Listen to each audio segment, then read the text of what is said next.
Festival Sriwijaya ke-27 yang telah dimulai sejak 4 Agustus 2018 lalu resmi ditutup oleh penjabat Wali Kota Palembang Ahmad Najib pada Minggu 2 September 2018 atau berbarengan dengan penutupan Asian Games ke-18 Jakarta Palembang.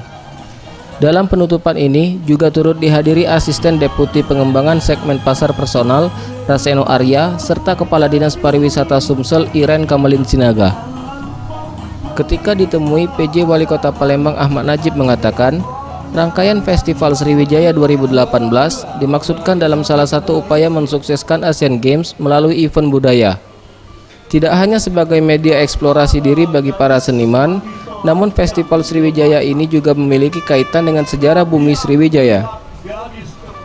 Diharapkan bagi para seniman yang terlibat dalam Festival Sriwijaya tahun ini, khususnya para seniman di Palembang, dapat terus mempertahankan dan meningkatkan prestasi dalam menjaga kelestarian budaya agar pada penyelenggaraan Festival Sriwijaya berikutnya dapat berjalan lebih baik lagi.